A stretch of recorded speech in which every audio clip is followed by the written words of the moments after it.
Kenapa disembah? Jalan menuju Monas bukan Monas. Tidak ada yang sampai kepada Monas tanpa melalui jalan.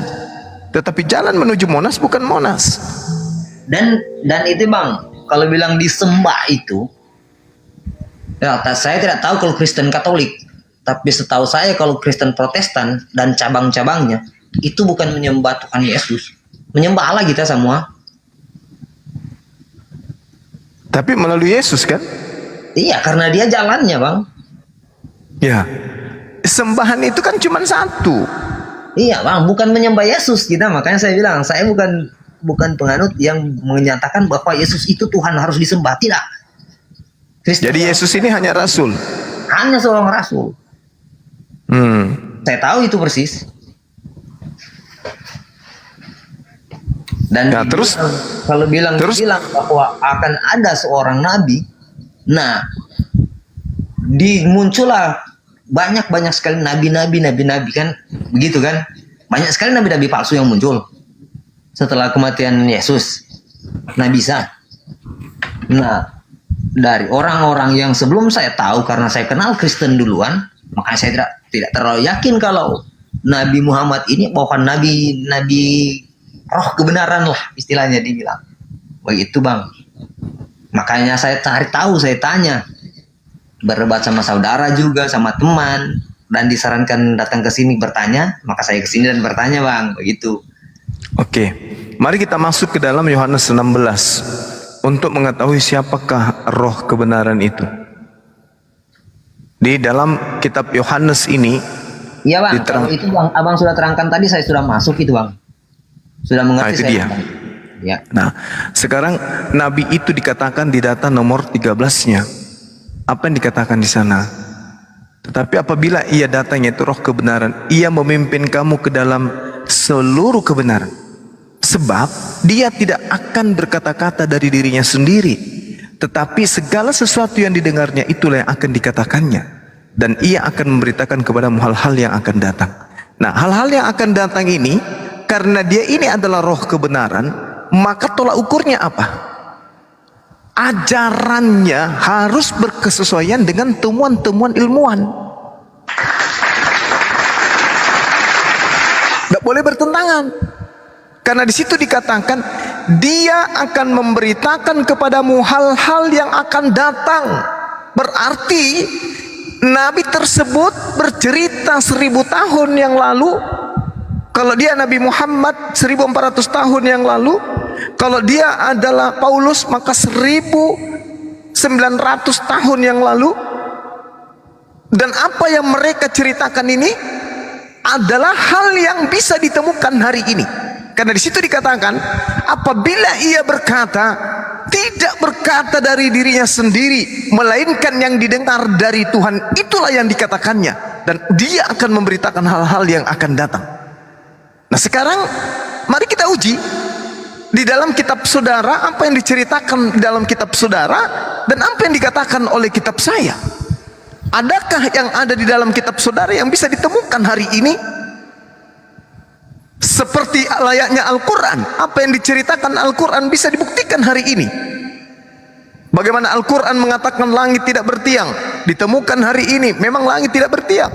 Bagaimana kemudian Al-Quran menceritakan tentang embrio, janin yang ada di dalam rahim manusia, dan hari ini kemudian ditemukan oleh ilmuwan sesuai dengan apa yang kemudian tertuang di dalam Al-Quran. Bagaimana Al-Quran berbicara tentang konsep Big Bang, teori Big Bang, dan memang betul-betul ditemukan ilmuwan sesuai dengan keadaan itu. Bagaimana kemudian Al-Quran menceritakan adanya api di dalam lautan, dan betul-betul ditemukan pada hari ini. Bagaimana Al-Quran bercerita tentang adanya laut yang dua yang tidak bisa bersatu kemudian, dan ditemukan hari ini.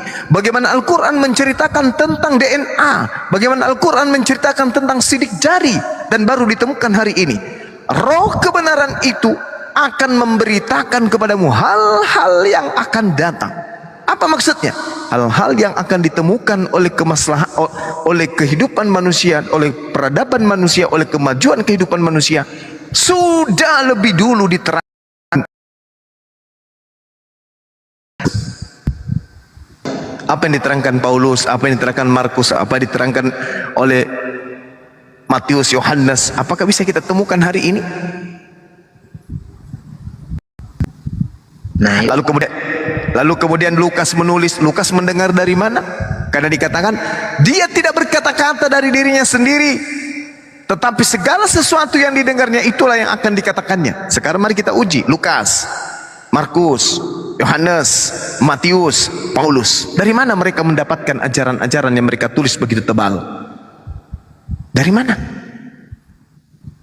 Sementara narasi yang dibangun oleh Yesus, dia tidak berkata-kata dari dirinya sendiri. Coba kita lihat salah satunya. Lukas, kita uji Lukas. Lukas 1 misalnya, apa yang dikatakan oleh Lukas di sana? Theophilus yang mulia, banyak orang yang telah berusaha menyusun satu berita tentang peristiwa-peristiwa yang terjadi di antara kita, seperti yang disampaikan kepada kita oleh mereka yang dari semula adalah saksi mata dan pelayan firman.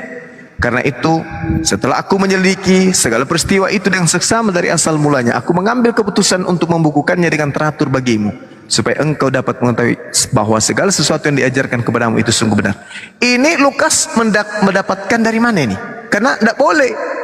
Nabi yang datang setelah Yesus itu adalah harus ucapan yang diucapkan itu adalah ucapan yang didengarkan. Ini Lukas dengar dari mana ini?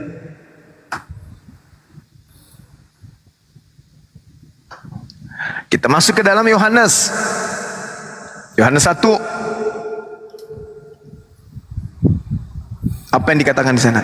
Pada mulanya adalah firman, firman itu bersama-sama dengan Theos, dan firman itu adalah Theos. Ia pada mulanya bersama-sama dengan Theos. Segala sesuatu dijadikan dia, tanpa dia tidak ada sesuatu. Ini penulis Yohanes dengar dari mana ini?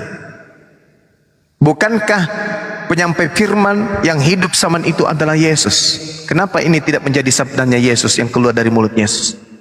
Yohanes ini dari mana mendapatkannya? Nah, sekarang kita ke Matius.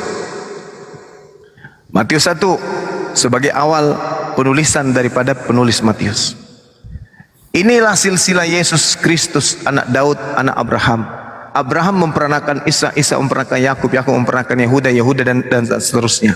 Di data nomor 11-nya Yosia memperanakan Yekonya. Ini keliru ini. Harusnya Yosia memperanakan Yoyakim. Tapi kenapa dilangkahi, Yoyakimnya hilang? Pertanyaan saya, ini yang membisikkan penulis Matius siapa?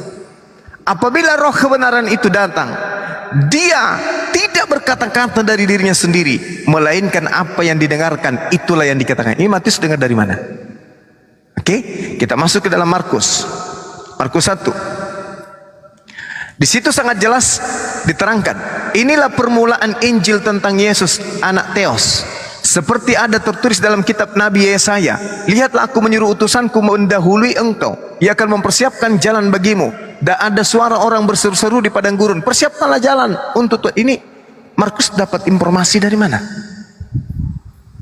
Di mana Markus mendapatkan informasi-informasi ini? Bukankah Yesus itu adalah sumber dari segala firman yang datang kepada Bani Israel? Sebab Yesus adalah firman itu sendiri, katanya. Aku tidak berkata-kata dari diriku sendiri. Apa yang aku katakan adalah apa yang diperintahkan oleh Tuhan untuk aku katakan dan aku sampaikan. Pertanyaannya, Markus, Matius, dan Lukas tadi ini menulis dari mana? Siapa yang membisikkan? Dan juga Yohanes. Satu lagi, kita ambil, oh sudah ya. Nah sekarang kita lihat Paulus, empat-empatnya sudah gugur kan? Karena mereka menulis tanpa mendengarkan dari siapa? Dari Yesus harusnya, tapi tidak mendengar dari Yesus. Lalu dari mana? Oh dari siapa? Dari Roh Kudus.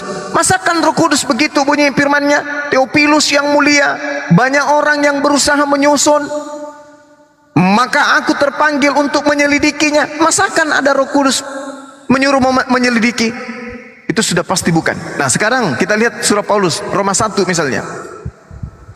Roma 1 di situ diterangkan begini. Dari Paulus, hamba Yesus Kristus yang dipanggil menjadi rasul dan dikuduskan untuk memberitakan Injil Theos. Injil itu telah dijanjikannya sebelumnya dengan perantaraan nabi-nabinya dalam kitab-kitab suci. Ini apa-apaan ini Paulus ini? Dari mana dia dapat informasi ini? Coba. Apakah mereka inilah nabi-nabi yang dikatakan roh kebenaran yang datang setelah Yesus? Bukan. Kita ambil contoh lagi. Satu, kitab Titus. Suratnya Paulus untuk Titus. Kita lihat apa yang dikatakan oleh Paulus di sana. Dari Paulus, hamba Theos dan Rasul Yesus Kristus, untuk memelihara iman-iman orang-orang pilihan Theos yang pengetahuan dan kebenaran seperti yang nampak dalam ibadah kita, dan berdasarkan pengharapan akan hidup yang kekal yang sebelum permulaan zaman sudah dijanjikan oleh Theos yang tidak berdusta, dan pada waktu itu yang dikehendakinya telah menyatakan firman-Nya dalam pemberitaan Injil yang telah dipercayakan kepada Paulus sesuai dengan perintah Theos juru selamat kita. Kepada Titus anakku yang sah menurut iman kita, bersama kasih karunia dan damai sejahtera dari Theos Bapa, dan begitu juga Kristus Yesus juru selamat kita menyertai engkau. Ini surat Paulus untuk Titus, anaknya Paulus yang ada di Antioquia, yang ditulis oleh Paulus ini. Surat cinta, firman Tuhan, sabda Yesus, atau apa? Lalu mana nubuatan yang tadi datang? Tetapi apabila ia datang, yaitu Roh kebenaran, ia akan memimpin kamu ke dalam seluruh kebenaran, sebab ia tidak akan berkata-kata dari dirinya sendiri, tetapi segala sesuatu yang didengarnya itulah yang dikatakannya, dan ia akan memberitakan kepadamu hal-hal yang akan datang. Pembuktiannya, tidak ada satupun surat atau kitab yang dituliskan kemudian oleh Paulus yang kubacakan tadi kepada saudara, yang dituliskan untuk orang-orang Yahudi. Semua dituliskan untuk orang-orang di luar Yahudi. Lalu nubuatan ini kepada siapa terjadinya? Nih, ku ambil singkatnya. Surat Korintus dari Paulus dan Sentenes untuk orang-orang Korintus, bukan untuk murid Yesus. Filipi dari Paulus, dari Timotius untuk orang di Filipi, bukan untuk murid Yesus. Kolose dari Paulus dan Timotius untuk orang yang ada di Kolose, bukan murid Yesus. Galatia dari Paulus untuk orang yang ada di Galatia, bukan murid Yesus. Filemon dari Paulus, dari Timotius untuk orang yang bernama Filemon, Apria, Akripus, orang yang ada di Kolose, bukan untuk murid Yesus. Titus dari Paulus untuk seorang anak bernama Titus dari Antioquia, seperti yang saya bacakan tadi, bukan untuk murid Yesus. Efesus untuk orang-orang kudus yang ada di Efesus, penyembah dewa Yunani, yaitu Dewi Artemis, bukan untuk murid Yesus. Tesalonika dari Paulus, Silwanus dan Timotius kepada orang Tesalonika, kota di Yunani utara, bukan untuk murid Yesus. Timotius dari Paulus untuk Timotius, seorang manusia yang disebut manusia Tuhan di dalam 1 Timotius 6 nomor 11, Anthropos Theos, manusia Tuhan. Timotius ini adalah uskup Kristen yang wafat kemudian di tahun 97 Masehi. Nah, ini artinya bahwa Roh kebenaran yang akan memimpin kepada seluruh kebenaran bukan datang kepada Paulus, karena roh kebenaran itu akan datang menyeru orang-orang Yahudi untuk kembali kepada ajaran para nabi. Nabi Muhammad sallallahu alaihi wasallam kemudian datang, "Qad ja'akum rasuluna yubayyinu lakum ya ahlal kitab." Menyeru kemudian kepada murid-murid Yesus, "Yahdi bihil lamanit tamaridwan subulan salam." Wahai pengikut Yesus, ini kembali kepada Yohanes 16, 13, 14. Wahai pengikut Yesus, telah datang kepada kalian petunjuk berupa Al-Quran yang mengantarkan kalian kepada keselamatan. Nah, Paulus sendiri apa yang dikatakan? Yohanes, Galatia 1 nomor 16, aku diutus kepada orang-orang yang tidak bersunat. Nyambung tidak dengan nubuatan tadi? Tidak. Galatia 2 nomor 8, aku diutus kepada orang-orang yang tidak bersunat. Galatia 1 nomor 16, aku diutus kepada orang-orang non-Yahudi. Nyambung tidak? Tidak nyambung. Lukas, Theophilus yang mulia, nyambung tidak? Tidak nyambung. Jadi tidak ada surat di dalam kitabnya orang Kristen itu diperuntukkan untuk orang Yahudi. Semua diperuntukkan untuk orang-orang di luar Israel, Yerusalem pada masa itu. Jadi kemana perginya Yohanes 16 ini harus dituju? Apabila ia datang, dia tidak berkata-kata dari dirinya sendiri, tetapi segala sesuatu yang didengarnya itulah yang akan dikatakannya, dan ia akan memberitakan kepadamu hal-hal yang akan datang. Orang Yahudi hari ini, bangsa di mana Yesus diutus, ketika membaca Al-Quran, mereka akan menemukan berita-berita, informasi-informasi yang akurat, valid, sahih, di mana ditemukan hari ini pemberitaan yang 1400 tahun silam. Seperti yang saya katakan kepada saudara tadi, ia akan memuliakan aku. Coba, dia akan memuliakan aku. Nabi Isa sejak dari dikandung oleh ibunya sudah dimuliakan oleh Nabi Muhammad. Diceritakan dalam surah Maryam, Bagaimana kemudian cerita ketika dituduh kemudian orang-orang Yahudi sebagai pesina yang bersetubuh dengan salah satu tentara Romawi bernama Pantera yang diceritakan dalam kitab Talmudnya orang Yahudi. Al-Quran datang, Nabi Muhammad kemudian datang memuliakan beliau. Tuduhan-tuduhan kalian termasuk penyaliban, kutukan yang ada terjadi pada dia, Nabi Muhammad memuliakan bahwa bukan dia yang mati terkutuk. Bayangkan kalau di kitab saudara diceritakan lahirnya di kandang binatang, sebelum dia lahir ibunya bertunangan dengan seorang laki-laki. Bayangkan tuh, dan bahkan hampir dicerai oleh tunangannya. Ada apa dengan ini semua? Lahirnya kemudian dikatakan di palungan, ada yang mengatakan di kandang binatang, ada yang mengatakan di dalam goa. Kemudian begitu dia lahir, kemudian besar dia, diludahin mukanya, ditonjok mukanya, kemudian apalagi ditampar mukanya, habis itu ditusuk lambungnya. Begitu dia mati, bangkit dari ketiga, dituhankan lagi. Kasihan sekali Yesus ini di agama saudara. Begitu dia sudah terangkat ke langit, muncul lagi penyesatan baru. Manusia-manusia menganggapnya Tuhan, sehingga Yesus malu di hadapan Bapaknya.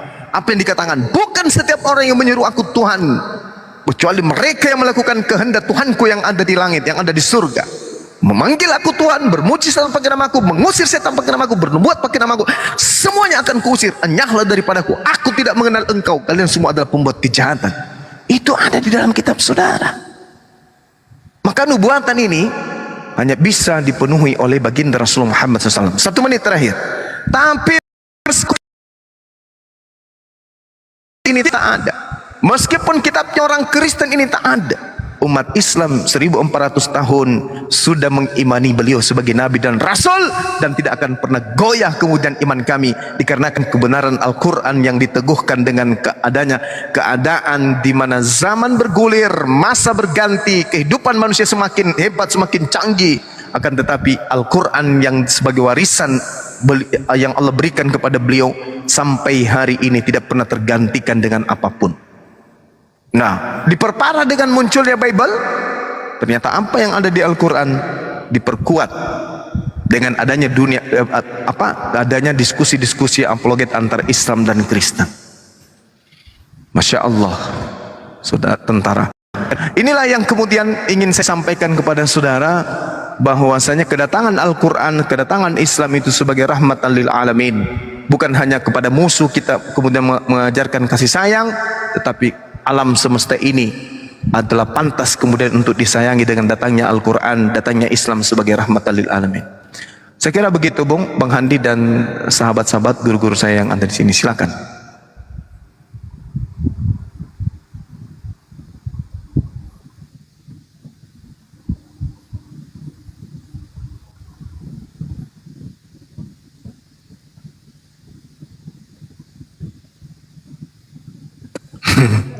Silakan tanggapannya, our brethren Niki, dari penjelasan gurunda.